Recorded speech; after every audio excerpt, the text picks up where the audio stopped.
Good afternoon. There's a stranger in front of Spinnaker Property Management. Let's decide together who this is. I wonder if he works here. What's your name, sir? I'm Dean Kittleson. You're Dean Kittleson. What do you do for Spinnaker? I'm the maintenance supervisor here. You are? Yeah. It must pay you very well because you have this fabulous lifestyle, apparently. I'm going to give them a full shot of your bike. Thanks. Yeah. So what does that mean, you're maintenance supervisor? Do you actually go out and do maintenance work, or do you just oversee the team, or what? Mostly oversee the team, but Uh-huh. I mean, I could go out and do some of the work orders that are a little bit more task intense. Yeah. Like special projects and stuff? Yeah, and oversee capital improvement projects.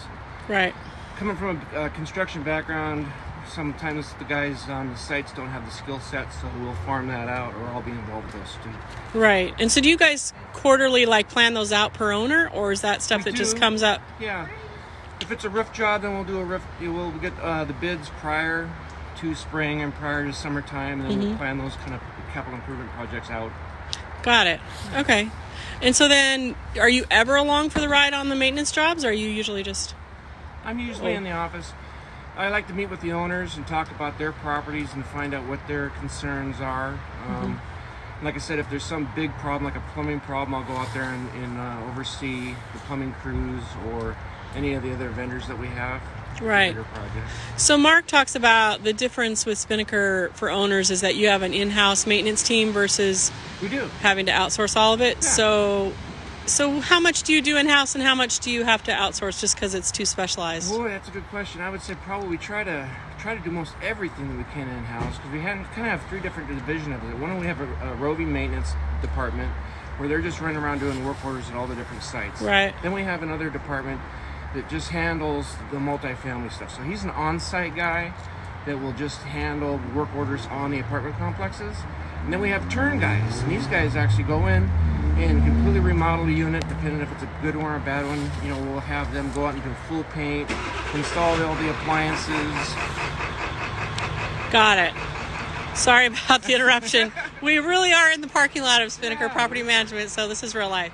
So you have three different... Kind of three different divisions of the maintenance department. Got So it. We're handling everything, you know, from like I said, doing turns to work orders on site, whether it's our single family homes or if it's our multi-family facilities too. Yeah. So what do you love the most about your job here? Boy, I've got an excellent team. They're a lot of fun. That's part of our job. Is if we're not having fun, we're not doing it. And the versatility is really neat. There's a lot of tools that we have here at Spinnaker. Of course, I'm just focusing on the maintenance part of it, but I'm also involved in the leasing department and the management department. We'll all meet once a week together and go over finances and go over the things that are going on with the company. So it's really got a great family vibe. Yeah, so you're involved in some of the day-to-day decisions that affect Absolutely. long-term of the company. Yeah. Absolutely. What's the biggest challenge? I could guess what it is, but I want to hear what it is. Just keeping up with the work orders. Yeah, I was going to say, getting all the work done, right? With all the houses that we Yeah. have, you know, we're hiring. We got two really great new technicians on board that I'm really excited about. Yep. One just started this week. He's fabulous. Comes from a wonderful background, and I'm just happy to have a great team like those guys because I can really rely on them. Yeah, because it's a big deal because you're going into the homes of people. Oh, And absolutely. That's the one I always say is that we truly are, and I teach my guys that we're the liaisons between the owners, who's our customer, but then we're also here to provide wonderful customer service to the tenants. Right. Because those are the people that we're taking care of. Right. So we're in the liaisons between both of those parties. Right, gotcha. And you're the customer facing a lot of times. They may not ever come to the office, but they'll see your team Oh, absolutely. and interact with your team, Absolutely. right? And so they have to know when they come across something that needs specialized, maybe outsourced.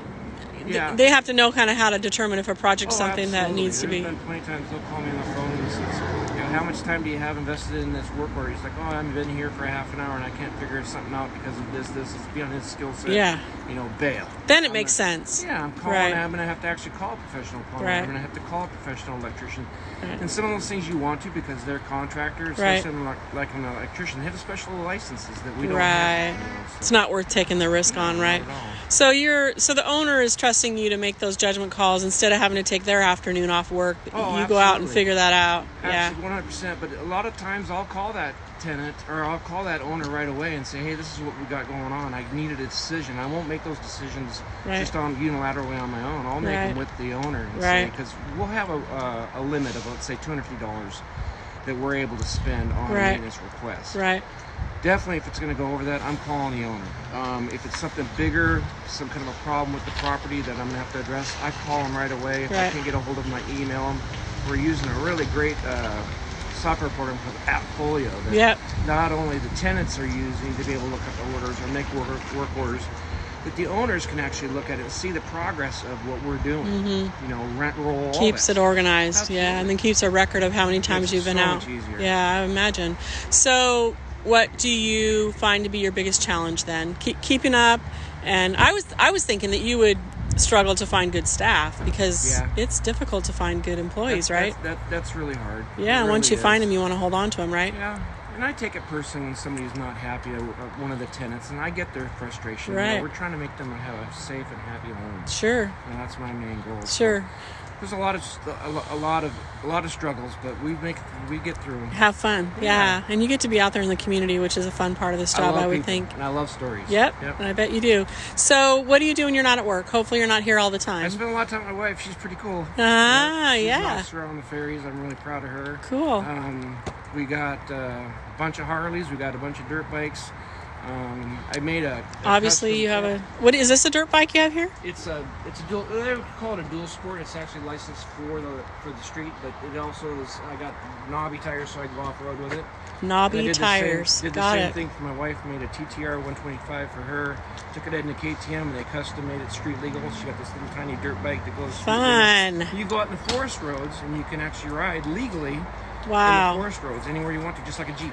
And you're out in Kitsap County, right? We are right now, yep. We're out right in Gig Harbor, out in the Purdy Spit area. Yep. So if we're not on the streets on our Harleys and we're in the dirt with our dirt bikes, if we're not doing that, we're on our fishing boat trying to catch salmon. Yeah, and Puget Sound region, you're in the mud. Oh, yeah. You're in the mud in this bike. This bike looks very clean for riding it in this area. Not set up for street. Yep.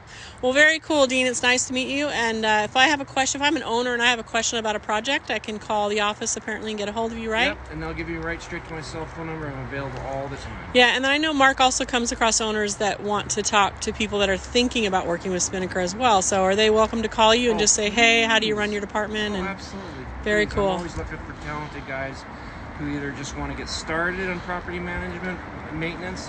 We have those positions in tech ones also. Right. And all the way up to advanced technicians that are seniors. That they can really handle some more intensive projects. Complicated projects. Great place to start, and there's plenty of movement up. Yeah, I can't imagine the hours that owners, especially of multifamily unit properties, I can't imagine the hours they spend trying to find the right resource for repairs and major projects. I would think that's all the time. Oh, yeah. And a lot of, we don't make any money off of that. I'm just, there's quite a few owners, even just this last week, where I turn them on to a really good vendor and say, hey, call this guy. Recently I was at a property, guy had some problems. I called my guy in Gig Harbor. He was there in 30 minutes in Tacoma, and he had the problem solved, and they were starting the job the next day for thousands of dollars under what the guy had been quoted before. Yes. And I get a phone call from him, hey man, thanks, that was great. Yeah, so similar to Mark and other employees here, I think that when they work with Spinnaker, they're gaining the benefit of a whole network of professionals that they may not know today. The realtor community, the repair community. One-stop shop. Right, I agree, and especially because I know Mark has been in this business for so long, and I know you've been in this business for what, over 20 years or more? You don't have to admit. Yeah, thanks. You don't have to. Since you were 12, right? No, I've known Mark for a long, long time. Yep. I used to work for his father, and I got involved with Mark. We've been rubbing elbows in this business for a long time. I'm really happy to be working for this company. Yep. Because it's he takes it to a whole different level. He does. Approaches it from a completely different angle in a business sense. Yep. And I really enjoy it. Yep. And it shows in the employees and it shows in the service. Yes, it does. I was just telling him the energy in here is completely different than most property management companies I've ever been in. Yep. Because you don't walk in and feel a sense of stress and urgency. I mean, you feel urgency, and I know people are busy, but you just feel a sense of like, we have this handled and we've got it, and it's not, we've got processes in place to handle emergencies, and it's not fake it till you make it. We do it. Right, I agree. Well, thanks, Dean. It's nice to meet you again, and we'll be checking in with you again, but I hope you get to ride your bike, maybe not in the mud, but call me if you need me. There you go. Thanks, Dean.